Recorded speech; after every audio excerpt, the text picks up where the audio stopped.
नमस्कार and welcome you all to world affairs. मैं हूं प्रशांत धवन। नाउ मुझे समझ नहीं आ रहा कि United states of America Pannu को क्यों बचा कर रख रहा है। यूएसए पन्नू के खिलाफ एक्शन क्यों नहीं लेता। इवन दो यहाँ पे आप देख पाएंगे आर्टिकल, जो ये प्रो खालिस्तान सेपरेटिस्ट है पन्नू, इसने रिसेंटली धमकी ये दी है कि ये पार्लियामेंट पे अटैक करेगा, भारत के पार्लियामेंट पे अटैक करेगा, या तो दिसंबर 13 को या फिर उससे पहले। जो लैंग्वेज इसने यूज करी है कि पार्लियामेंट की फाउंडेशन हम हिला देंगे, और यहाँ पे आप देख पाएंगे जो आई मीन इससे ज्यादा ऑब्वियस आपको क्या चीज चाहिए। इसकी जो वीडियो थी जिसमें ये इसने सारी बातें बोली है कि पार्लियामेंट को ये अटैक करेगा, इंडिया के बारे में बहुत बारी बोली है, इसने लिटरली अपने साथ में ना अफजल गुरु का पोस्टर लगा रखा है।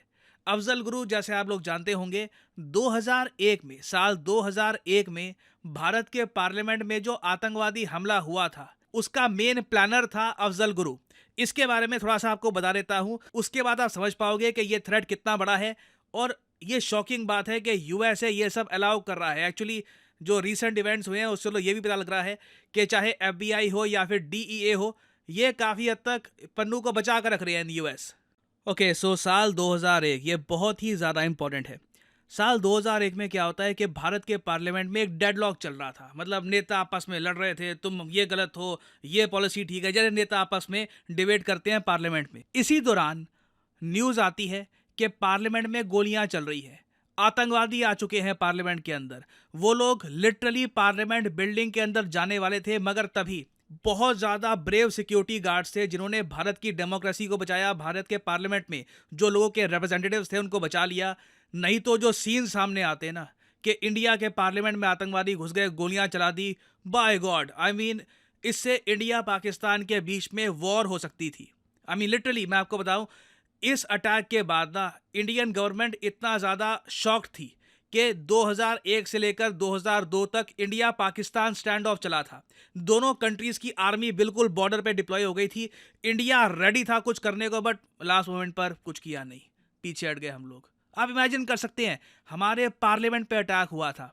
जो बेसिक सिक्योरिटी पर्सनल है, जो बेसिक सिक्योरिटी गार्ड्स है ना, कई लोगों ने तो अल्टीमेट सेक्रीफाइस देकर भारत के पार्लियामेंटेरियंस को बचाया था। हालांकि एक बात बहुत ज्यादा दुख से ये बोलनी पड़ रही है कि जो रिश्तेदार थे उन ब्रेव सिक्योरिटी ऑफिशियल्स के, जो आतंकवादियों से लड़ते लड़ते जिन्होंने अल्टीमेट सेक्रीफाइस दिया, वीरगति को प्राप्त हो गए, पार्लियामेंटेरियंस को बचा लिया, हमारे पीएम को, मेंबर ऑफ पार्लियामेंट को, सबको बचा लिया, उनके जो रिश्तेदार हैं, जो उनके घर वाले हैं ना, उनको बाद में सरकार ने जो मेडल दिए थे, ब्रेवरी मेडल, उन्होंने वापस कर दिए सरकार को। पता है क्यों?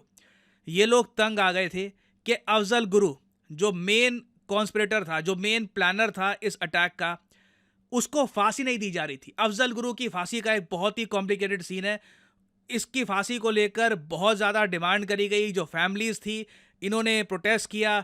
आप देख सकते हैं 2006 की ये बात है, वो अलग ही टाइम था। और फिर बाद में 2013 में जब अफजल गुरु को फांसी हुई, तब जो मार्टर्स की फैमिली थी उन्होंने मेडल्स वापस लिए। आप इमेजिन कर सकते हैं, इन लोगों ने अल्टीमेट सेक्रीफाइस दिया, और 6-7 साल तक इनकी फैमिलीज इसी बात को लेकर स्ट्रगल करती रही कि जिस आदमी ने ये सब कुछ प्लॉट किया ना उसको सजा दो। तो उसी अफजल गुरु की फोटो यहाँ पे इसने लगा रखी है, और यहाँ पे कह रहा है कश्मीर टू खालिस्तान 13 दिसंबर को कुछ बड़ा करेंगे, कह रहे हैं कि पार्लियामेंट को हिला देंगे वगैरह। और इसने लिटरली, पन्नू ने यूएसए में खड़े होकर, मोस्ट प्रॉब्ली ये यूएसए में ही होगा आज के समय, यूएसए में खड़े होकर इसने ये लाइन बोली है। इसने ये कहा है कि मेरा रिस्पांस होगा कि 13 दिसंबर को will be in contrast to 2001 Afzal Guru's resistance against extra judicial killings of Kashmir, but is going to still shake the very foundation of Indian parliament. इसने ये सब बातें कही है। और कई इंटेलिजेंस सोर्सेज तो ये भी कह रहे हैं कि पन्नू ना सिर्फ थ्रेटन कर रहा है, ये हो सकता है कि रिक्रूट भी करे लोगों को ताकि ये लोग पार्लियामेंट को अटैक करें। तो बिल्कुल देखिए, ये काफ़ी कंसर्निंग बात है।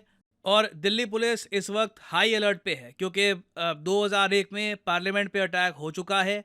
हम वापस वो रिपीट नहीं देखना चाहते। हालांकि मैं ये बात भी बोलूँगा, 2001 में ना for some odd reason parliament की सिक्योरिटी कभी इतनी ज़रा टाइट थी नहीं। ऑलमोस्ट आप कह लीजिए किसी ने कभी एज्यूम ही नहीं किया था कि पार्लियामेंट में कोई अटैक करेगा। आज के समय तो खैर पार्लियामेंट में जो सिक्योरिटी है बहुत ज़्यादा हाई लेवल की है, तो लगता भी नहीं है कि कोई कुछ यहाँ पर कर पाएगा। बट स्टिल दिल्ली पुलिस काफ़ी हद तक हाई अलर्ट पे है, क्योंकि वीडियो थ्रेट आया है टू अटैक द पार्लियामेंट। और सबसे अजीब बात यह है कि यूनाइटेड स्टेट्स ऑफ अमेरिका के जो एनएसए हैं, जिस तरीके से भारत के जो नेशनल सिक्योरिटी एडवाइज़र हैं ये हैं अजीत डोवाल साहब, उस तरीके से जो यूएसए के नेशनल सिक्योरिटी एडवाइज़र हैं जोनाथन फाइनर, ये रिसेंटली इंडिया में आए। इन्होंने पन्नू प्लॉट केस का इशू रेज किया। इन्होंने कहा कि देखिए, ये जो अभी न्यूज़ आई है कि निखिल गुप्ता आपकी साइड से आया, उसने यूएसए में पन्नू को मारने की कोशिश करी, ये बहुत गलत है।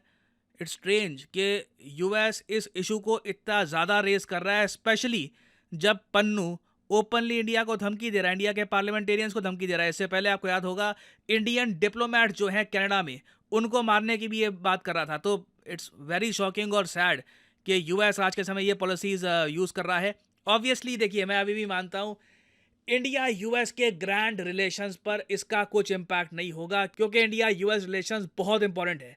चाइना फैक्टर इतना बड़ा है कि ये सारी बातें, ये सब कुछ जो हो रहा है ना, एक बार को साइड हो जाएंगी, इन पर भी ध्यान दिया जाएगा, मगर मेन फोकस चाइना का राइज ही रहने वाला है। मुझे लगता नहीं है कि इस सब के बावजूद भी इंडिया यूएस रिलेशंस में ज़्यादा कुछ आप प्रॉब्लम देखोगे, इश्यूज देखोगे। बट मैं ये कहूँगा कि इंडियंस के मन में जो थोड़ी बहुत यूएस के लिए एक गुडविल बन रही थी ना, उसको बहुत ज़्यादा डिस्ट्रॉय करेगा। जो एक शक है यूएस के बारे में कि अल्टीमेटली यूएस फ्रेंड्स नहीं चाहता, यूएस गुलाम चाहता है। यूएस कभी ये नहीं चाहेगा कि उनको इक्वल फ्रेंड्स मिले, फ्रेंडली कंट्रीज मिले। वो पाकिस्तान जैसा सिस्टम चाहता है जहाँ पे वो सब कुछ कंट्रोल करें, कौन जेल में जाएगा, कौन नेता बनेगा, everything is controlled by the US. थोड़ा वो ऐसा सिस्टम चाहते हैं, और मतलब उसके लिए वेरियस इनके रास्ते होते हैं। So this is very concerning. और आई थिंक मैं यहाँ पे जानना चाहूँगा आपका ओपिनियन कि आप आज के समय इस सब के बावजूद यूएस को कैसे देखते हैं। Do you still see US as a friendly country, या फिर आप मानते हैं कि नहीं,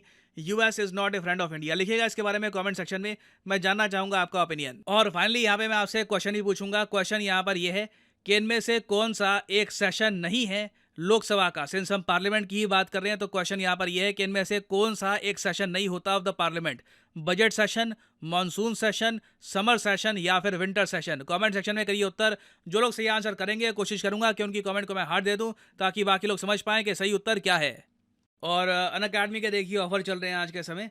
ये जो ऑफर्स हैं, इनको आप यूज़ कर सकते हैं टू गेट डिस्काउंट। तो कमेंट सेक्शन में लिंक आपको मिल जाएंगे। आप यहाँ पर कोर्स ओपन करके you can use the code PD10 और आपको डिस्काउंट मिल जाएगा। और जो सेल्स टाइम टू टाइम आती रहती है, इनका भी आप लाभ उठा पाएंगे। So this is the end of the video. Thanks for listening, and as always, may the gods watch over you.